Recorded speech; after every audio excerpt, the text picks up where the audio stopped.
Hello everyone. Last class में मैंने आपको प्लाज्मा मेम्ब्रेन के बारे में, ऑस्मोसिस और डिफ्यूजन के बारे में डिस्कस किया था। आज हम उसमें दो तीन जो आपके पास इम्पोर्टेंट पॉइंट बनते हैं वो मैं डिस्कस करने वाली हूँ। देखिए यहाँ पे आपके पास जो इजी जो क्वेश्चंस बनते हैं वो हर कोई सॉल्व कर लेता है, लेकिन आपके पास जो रैंक का फर्क आता है वो आपके पास कुछ क्वेश्चंस होते हैं जिससे आपका रैंक क्या होता है, अप या डाउन हो जाता है। तो आपके लिए हर एक मार्क क्या आता है, इंपॉर्टेंट होता है। इसलिए मैंने ये दो चार आपके पास इंपॉर्टेंट टर्म्स यहाँ पे इंक्लूड कर रही हैं। तो यहाँ पे आपके सबसे पहले आता है फैसिलिटेड ट्रांसपोर्ट। ये फैसिलिटेड ट्रांसपोर्ट क्या होता है, देखिए आपके पास क्या होता है, जब भी कोई भी आपके पास मटेरियल हाई कंसंट्रेशन से लो कंसंट्रेशन में फ्लो करता है उसको हम कहते हैं फैसिलिटेड ट्रांसपोर्ट। जब मैं इसको सिंपल वे में समझाऊं आपके पास, जैसे आपके पास क्या होता है जो रिवर्स होती है, या फिर आप समझिए जैसे आपके वो फाउंटेन होता है, फव्वारा होता है, वो क्या करता है, हाई से हमेशा लो फ्लो करता है। क्या उसको वहां पे किसी चीज की जरूरत पड़ती है कि कोई उस पर एक्सटर्नल फोर्स काम करे, उसको हाइट से नीचे लेके आए? वहां पे आपके पास क्या होता है, वो नेचुरली क्या करता है, हाई से लो फ्लो करता है। इस टाइप का जो ट्रांसपोर्टेशन होता है उसको हम कहते हैं फैसिलिटेड ट्रांसपोर्ट। ठीक है।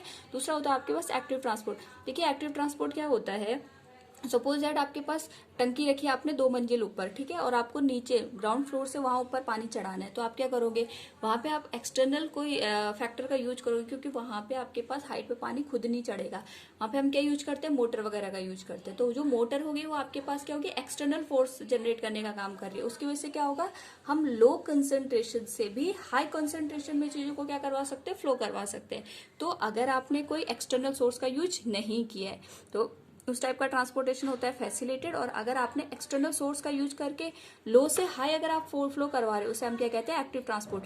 इसमें हाई टू लो होता है, और एक्टिव में क्या होता है, लो टू हाई भी हम करवा सकते हैं। किसका यूज करके, यहाँ पे एक्सटर्नल फोर्स का यूज करके। किसका यूज करके, एक्सटर्नल कोई भी एजेंट का यूज करके या फोर्स का यूज करके। ठीक है, एग्जाम्पल मैंने समझा दिया आपको। नेक्स्ट आता है आपके पास इसमें एंडोसाइटोसिस। अब देखिए वर्ड को ब्रेक करना सीखिए आप। एंडो का मतलब क्या होता है, इनसाइड। साइटो वर्ड हम यूज करते हैं सेल के लिए। तो injection of material by cells through plasma membrane is known as endocytosis. मतलब सेल के अंदर कोई भी चीज मटेरियल आ रही है, इस टाइप का। इंजेक्शन का मतलब होता है अंदर लेना। सब खाने को मुंह के अंदर लेते हैं, इसको इंजेक्शन बोलते हैं। तो एंडोसाइटोसिस में क्या होता है, आपके पास जब सेल क्या करती है, किसी भी चीज को इनटेक करती है, इसको हम क्या कहते हैं, एंडोसाइटोसिस। इसके एग्जाम्पल आपके पास आते हैं जैसे फैगोसाइटोसिस, पोटोसाइटोसिस। इसका मतलब क्या हो गया, जब सेल किसी भी चीज को क्या करती है, खाती है, उसको हम कहते हैं फैगोसाइटोसिस। और पोटोसाइटोसिस जब आपके पास सेल क्या करती है, किसी भी चीज को ड्रिंक करती है, ठीक है, उसको हम क्या कहते हैं, पोटोसाइटोसिस। वर्ड का मीनिंग समझना है बस आपको, ठीक है। ऐसी एक्जोसाइटोसिस आपके पास क्या होता है, एक्जो का मतलब होता है बाहर, साइटोसिस का मतलब होता है सेल के बाहर। तो जैसे आपके पास आपके जो अगर इंटरनल स्ट्रक्चर में, या फिर आपने कभी ट्रेवल करते हुए आप पहाड़ों पे गए होंगे तो आपने देखा होगा आपको वॉमिटिंग होती है। क्यों, आपकी बॉडी के अंदर कुछ रिएक्शंस ऐसी होती है जो आपकी जो इंटरनल बायोलॉजिकल फैक्टर उसको सपोर्ट नहीं करता है। तो आपके पास देखा होगा आपने, पेट्रोल या डीजल की स्मेल से आपको क्या आने लगती है, वॉमिट आने लगती है। तो वही आपके पास हो गया, क्योंकि वो पेट्रोल या डीजल आपकी बॉडी को सूट नहीं कर रहा है। सेम यहाँ पे भी कभी अगर सेल के अंदर कुछ एक्टिविटी ऐसी हो गई जो उसको रिक्वायर्ड नहीं है या फिर सेल के लिए हार्मफुल है, तो सेल के अंदर एक मैकेनिज्म होता है जिसके थ्रू वो उस मटेरियल को सेल से बाहर फेंक सकता है। इसको हम क्या कहते हैं, एक्सोसाइटोसिस। एक्सो का मतलब बाहर, साइटो का मतलब सेल। सेल के बाहर किसी भी मटेरियल को फेंकने की प्रोसेस, इसको हम क्या कहते हैं, इसका एग्जाम्पल हो गया सेल वॉमिटिंग। और रिमूवल अनवांटेड मटेरियल, जैसे आपका एक्सक्रीशन वगैरह हो, जैसे हमें स्वेट वगैरह आता है, तो वो भी आपके पास एक तरीके से एक्सोसाइटोसिस का एग्जाम्पल आप मान सकते हो। लेकिन हम ये किसके बेसिस पे बात कर रहे हैं, सेल के बेसिस पे। ठीक है, आई होप यहाँ तक आपको चीजें क्लियर हो गई होंगी।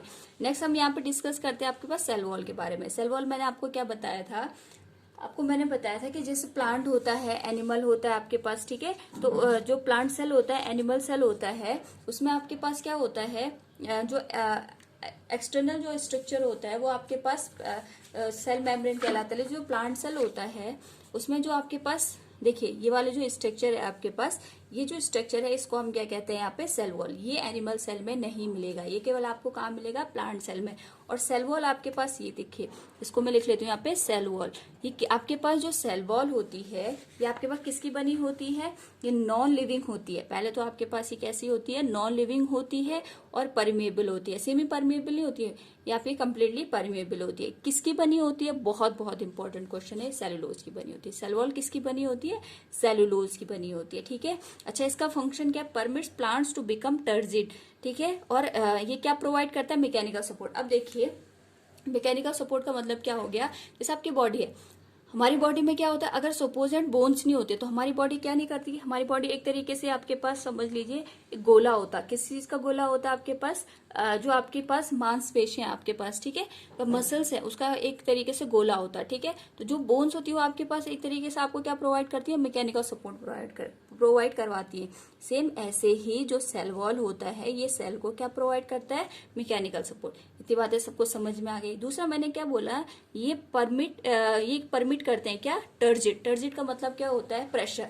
किसका pressure? Water pressure. Water pressure को ही हम क्या कहते हैं यहाँ पे? टर्जिट। टर्जिडिटी, ये बहुत आपको सुनने को मिलेगा। यानी अगर आपके पास प्लांट के अंदर वाटर फ्लो कर रहा है, अगर आपके पास वो जो वाटर का प्रेशर लगता है उसकी वजह से आपके पास जो सेल वॉल है उसको डैमेज ना हो, उसकी वजह से आपके पास क्या होता है? उसको सेव करने के लिए आपके पास क्या मिलता है? वहां पे सेल वॉल। यहाँ तक आपको सेल वॉल, प्लाज्मा मेम्ब्रेन अच्छे से क्लियर होगी।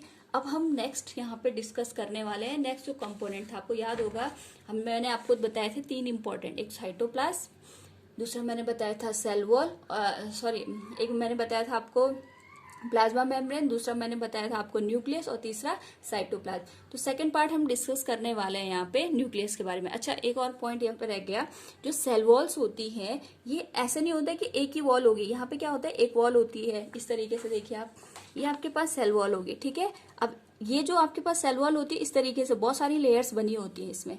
तो ये जो लेयर्स आपस में ग्लू चिपकी हुई होती है, किसके थ्रू चिपकी हुई होती है? Middle lamella. किसके थ्रू? जैसे आपके हम अगर हमें 2 पेजेस को चिपकाना है तो हम किसका ग्लू का यूज करते हैं? फेविकॉल का यूज करते हैं।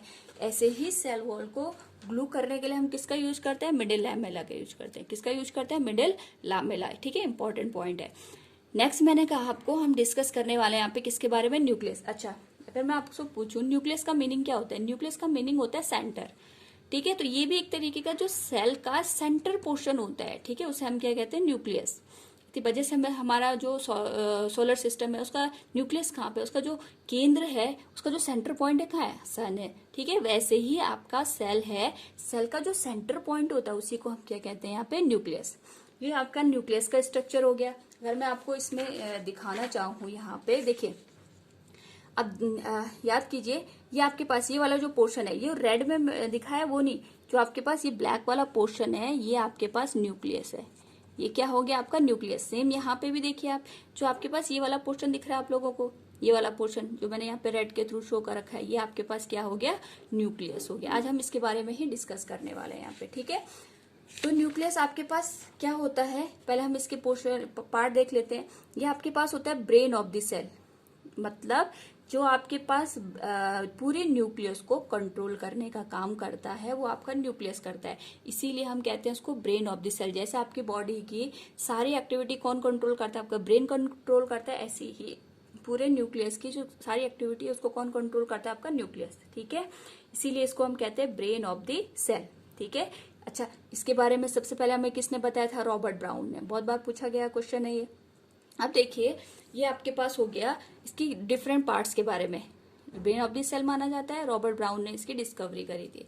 अब हम इसके डिफरेंट पार्ट्स के बारे में डिस्कस करते हैं। देखिए इधर आपको यहाँ पे विजिबल होगा जो न्यूक्लियस है, न्यूक्लियस में आपके पास बेसिकली 3 पोर्शन आते हैं, लेकिन मैंने आपके पास यहाँ पे पार्ट के फॉर्म में दिखा रखा है। देखिए ये सर्कुलर स्ट्रक्चर है एक तरीके से, लेकिन जो ये सर्कुलर स्ट्रक्चर है इसकी डबल लेयर है, ये दिख रहा है आपको। तो इसने क्या करा है, आपके पास जो सेल है, देखिए इस तरीके से जो सेल का बाकी पोर्शन है, ये पूरा सेल हो गया। इसने क्या करा, ये सेल का आउटर पोर्शन हो गया, ये इंटरनल पोर्शन हो गया। तो उसको सेपरेट करने का काम किसने कर रखा है यहाँ पे? न्यूक्लियर एनवलप ने। किसने कर रखा है? Nuclear envelope. एनवलप समझ गए होंगे आप लोग, ठीक है, जैसे हम लिफाफा वगैरह रखने का काम करते हैं। दूसरा क्या होता है, देखिए ये जो न्यूक्लियर एनवलप है डबल लेयर स्ट्रक्चर है, ये सिंगल लेयर स्ट्रक्चर नहीं होता है। कितनी लेयर्स होती है इसमें? डबल होती है। और ये कॉन्टिन्यूअस नहीं है। कॉन्टिन्यूअस नहीं है का मतलब यहाँ बीच बीच में गैप दिख रहा होगा आपको। तो ये जो गैप है इसी को हम क्या कहते हैं? न्यूक्लियर पोर कहते हैं। ये आपका कॉन्टिन्यूअस ना हो कि क्या है, कहीं कहीं पर डिसकॉन्टिन्यूटी शो हो रही है, इसी को हम क्या कहते हैं? न्यूक्लियर पोर कहते हैं, ठीक है। पहला हो गया डबल लेयर स्ट्रक्चर होता है, ये आपकी मेम्ब्रेन मतलब बाउंड्री बनाने का काम होता है। बाउंड्री सिंगल लेयर नहीं होती है, डबल लेयर होती है, ठीक है। दूसरा जो लेयर्स होती है उनके बीच में जो गैप होता है उसको हम क्या कहते हैं? न्यूक्लियर पोर कहते हैं। अच्छा, दूसरा आपको यहाँ पे डॉटेड स्ट्रक्चर दिख रहा होगा, ये सेमी लिक्विड स्ट्रक्चर होता है। इस जो सेमी लिक्विड स्ट्रक्चर होता है इसको हम क्या कहते हैं, न्यूक्लियोप्लाज्म। प्लाज्म का मतलब होता है लिक्विड पोर्शन, और न्यूक्लियो का मतलब जो न्यूक्लियस के अंदर मिलता है, इसको हम क्या कहते हैं, न्यूक्लियोप्लाज्म। ठीक है। अच्छा, दो और आपको स्ट्रक्चर नजर आ रहे होंगे, एक पिंक में मैंने शो करा है, ये थ्रेड लाइक स्ट्रक्चर होता है। इनको हम क्या कहते हैं यहाँ पे, क्रोमेटिन मटेरियल। ये क्या है आपके पास, क्रोमेटिन मटेरियल। मैं इसको मेंशन कर लेती हूँ यहाँ पे, ये है आपके पास क्या, क्रोमेटिन मटेरियल, क्रोमेटिन मटेरियल। ठीक है। और आपके पास यहाँ पे देखिए, कहीं यहाँ पे एक डेंस पोर्शन दिख रहा है, और इसके अंदर भी आपको डॉटेड जो आपके पास लिक्विड स्ट्रक्चर है वो एक तरीके से डेंस पोर्शन, मतलब आपके पास बहुत कॉन्सेंट्रेटेड अमाउंट में नजर आ रहा है। यहाँ पे इसके कंपैरिजन में यहाँ पे इसकी कॉन्सेंट्रेशन क्या है, ज्यादा है। इसको हम कहते हैं न्यूक्लियोलस। बहुत बहुत इंपॉर्टेंट, ये न्यूक्लियस नहीं है, न्यूक्लियस के अंदर भी एक सेंटर पॉइंट होता है जिसको हम क्या कहते हैं, न्यूक्लियोलस। इतनी बातें सबको समझ में आ गई। अगर आपसे पूछ लिया गया what is the centre of nucleus, तो आपका आंसर क्या होगा, न्यूक्लियोलस। ठीक है। आई होप यहां तक चीजें क्लियर होंगी। ठीक है। नेक्स्ट मैंने आपको ये बता दिया सारा। न्यूक्लियर एनवेलप होता है, 2 लेयर स्ट्रक्चर होता है। क्या काम करता है, सेपरेट करने का काम करता है। ठीक है। एक्सटर्नल और इंटरनल एनवायरनमेंट को। न्यूक्लियर पोर क्या होता है, ये आपके पास, अच्छा आप ये तो आप समझ सकते हैं कि पोर क्यों मिले होंगे, ताकि आपके पास ट्रांसपोर्टेशन हो पाए साइटोप्लाज्म और न्यूक्लियस के बीच में। ठीक है। न्यूक्लियोप्लाज्म मैंने आपको बताया लिक्विड ग्राउंड सब्सटेंस होता है, और इसमें आपके 2 टाइप के मटेरियल मिलते हैं, एक होता है न्यूक्लियोलस, दूसरा होता है आपके पास क्रोमेटिन मटेरियल। अब हम इसके बारे में थोड़ा डिस्कस करने वाले हैं। ठीक है। अब देखिए, जो न्यूक्लियोलस होता है आपके पास, ये क्या होता है, rich in protein and RNA. ये आपके पास क्या होता है, जो न्यूक्लियोलस होता है उसमें प्रोटीन बहुत ज्यादा अमाउंट में मिलता है। और अगर आपको लाइफ के बारे में, या लाइफ आपकी जहां से स्टार्ट हुई थी, वो आपकी कहाँ से स्टार्ट हुई थी, प्रोटीन से ही स्टार्ट हुई थी सबसे पहले। ठीक है। और आरएनए, अच्छा आरएनए का मतलब क्या होता है, जो आपके पास राइबो न्यूक्लिक एसिड। अब ये राइबो न्यूक्लिक एसिड ही आपके पास एक तरीके से कंबाइन होके प्रोटीन का फॉर्म करते हैं। तो आरएनए आपके पास कहाँ मिलता है, न्यूक्लियोलस में मिलता है। ठीक है। और दूसरा आपके पास क्या होता है, जो न्यूक्लियोलस है इसको हम कहते हैं फैक्ट्री ऑफ राइबोसोम। राइबोसोम का काम क्या होता है, ये भी बाद में भी पढ़ेंगे हम, अभी मैं आपके लिए बता दूं। आपकी बॉडी में जितना भी प्रोटीन बनता है, वो प्रोटीन फैक्ट्री या फिर प्रोटीन बनाने का काम कौन करता है, ये राइबोसोम्स करते हैं। और राइबोसोम कहाँ बनते हैं, आपके न्यूक्लियोलस में। आपको सीक्वेंस समझ में आ रहा होगा। देखिए, आपकी बॉडी में प्रोटीन मिलता है। ठीक है। क्योंकि आपकी बॉडी के लिए जो, मतलब लाइफ के लिए जो सबसे इसेंशियल पार्ट है वो आपका प्रोटीन है। प्रोटीन कहाँ बनता है, कौन बनाता है, राइबोसोम बनाते हैं। ऐसा नहीं केवल राइबोसोम, लेकिन राइबोसोम मैक्सिमम प्रोटीन आपका फॉर्मेशन करता है। और राइबोसोम का जो फॉर्मेशन होता है, या राइबोसोम कहाँ बनते हैं, आपके न्यूक्लियोलस में बनते हैं। इतनी बातें सबको समझ में आ गई होंगी। दूसरा मैंने बताया यहाँ पे क्रोमेटिन मटेरियल। ये आपके पास जो हेरिडिटी वाला पोर्शन आता है बायो में, उसके लिए बहुत बहुत इंपॉर्टेंट है। मैंने क्या बताया, क्रोमेटिन मटेरियल। अब देखिए, क्रोमेटिन मटेरियल आपके पास क्या होता है, थ्रेड लाइक स्ट्रक्चर। अभी हमने देखे थे पिंक में आपके पास थ्रेड लाइक स्ट्रक्चर थे, उन्हें हम क्या कहते हैं यहाँ पे, क्रोमेटिन मटेरियल कहते हैं। ठीक है। अब देखिए, क्रोमेटिन मटेरियल आपको, अगर आप थोड़ा माइक्रोस्कोप से देखो, टेलीस्कोप मतलब सॉरी माइक्रोस्कोप से देखोगे, तो आपको वहां पे थ्रेड लाइक स्ट्रक्चर नजर आएंगे। लेकिन ये थ्रेड लाइक स्ट्रक्चर बेसिकली होते कैसे हैं, अगर आप इनको और माइन्यूट लेवल पे देखोगे तो आपको कुछ इस तरीके से नजर आएगा।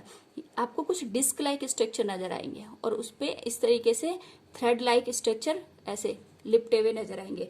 तो ये दोनों मिलके, इनको हम क्या कहते हैं यहाँ पे, क्रोमेटिन मटेरियल। इन दोनों को मिला के ही हम क्या कहते हैं, क्रोमेटिन मटेरियल। यानी क्रोमेटिन मटेरियल में 2 चीजें आती हैं, एक आता है आपके पास डीएनए, दूसरा आता है हिस्टोन प्रोटीन। ठीक है। जो आपके पास डिस्क लाइक स्ट्रक्चर मैंने बताया, जैसे आपके पास है, सोचिए कोई बॉल है, उस पर आपने धागे को इस तरीके से लपेट लिया, तो जो ये बॉल आपके पास हो गई, ये डिस्क आपके पास हो गई, इस डिस्क लाइक स्ट्रक्चर को हम क्या कहते हैं, हिस्टोन प्रोटीन।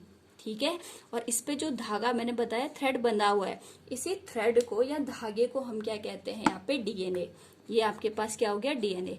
डीएनए मतलब D oxy ribo nucleic acid.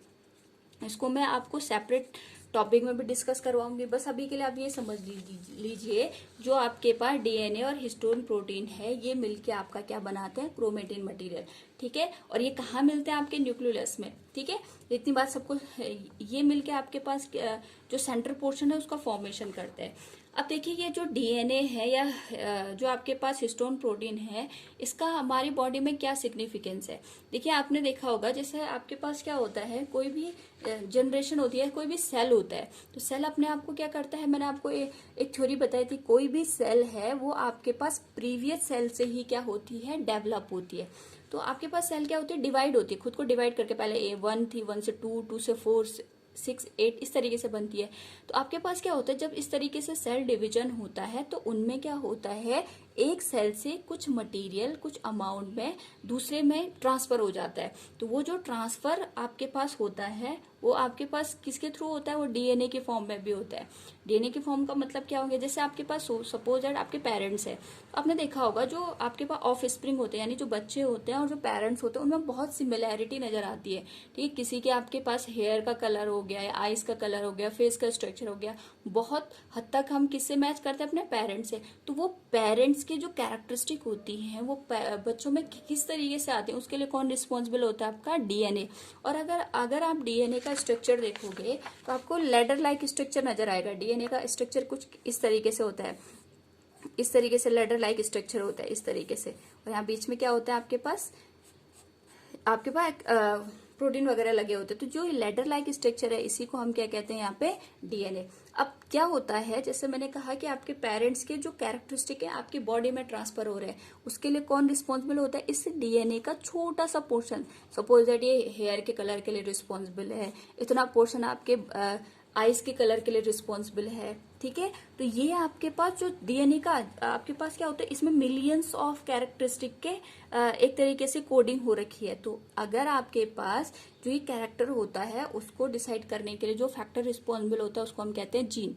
यानी अगर आप डीएनए को छोटे छोटे पार्ट में डिवाइड कर दो तो आपके पास सबसे छोटा पोर्शन जो हमारे एक कैरेक्टर के लिए रिस्पॉन्सिबल होता है उसको हम क्या कहते हैं, जीन। ही मैंने लिखा है, इसको मैं डिटेल में समझाऊंगी आपको, बस अभी के लिए आप समझिए।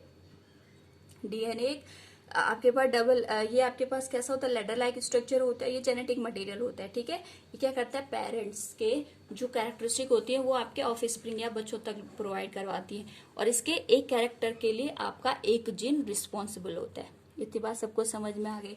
अब क्या होता है, जो डीएनए और हिस्टोन प्रोटीन होता है ये मिलके आपका जो मटेरियल है, तो मैंने बता दिया, तो बड़े लेवल पे जो हमें दिखता है वो बात करते हैं।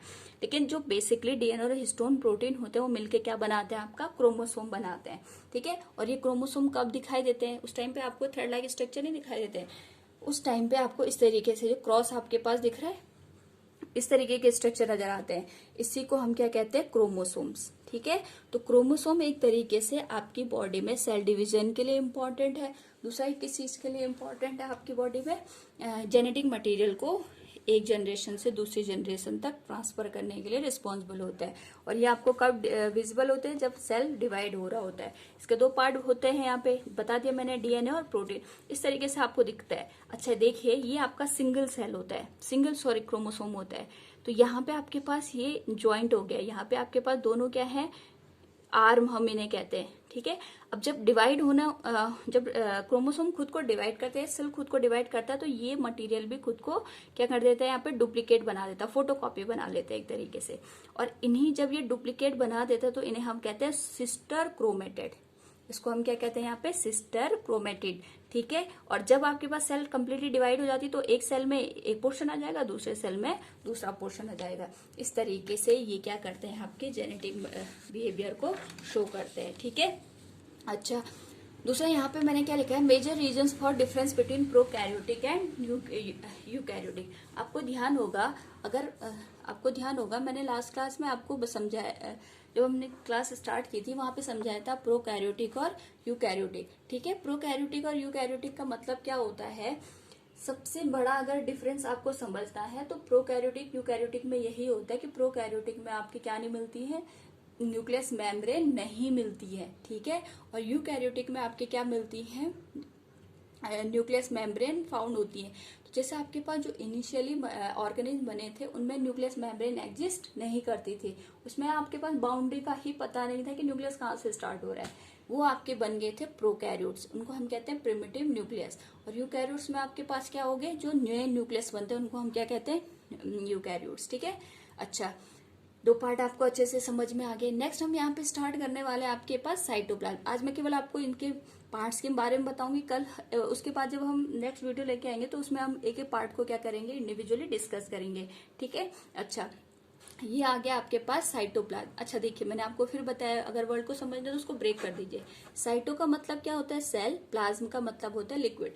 साइटोप्लाज्म का मतलब क्या हो गया, जो सेल के अंदर मिलता है। देखिए सेल के अंदर जो यहाँ ये वाला पोर्शन है, इसको हम क्या कहते हैं, पूरा ये डॉटेड स्ट्रक्चर बना दिया मैंने यहाँ पे, इसको हम क्या कहते हैं, साइटोप्लाज्म। ये पूरा आपके पास को जो स्ट्रक्चर बन गया इसको हम क्या कहेंगे यहाँ पे, साइटोप्लाज्म। साइटोप्लाज्म मतलब सेल के अंदर का जो लिक्विड, और मोस्ट जो केमिकल रिएक्शंस होती है वो आपकी साइटोप्लाज्म के अंदर ही रहती है।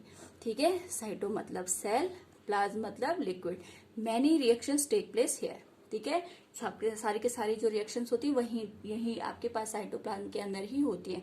अब सेल के अंदर जो मटेरियल, जो ऑर्गन्स आपके पास डिफरेंट डिफरेंट एक्टिविटीज को परफॉर्म करते हैं उन्हें हम कहते हैं सेल ऑर्गेनेल।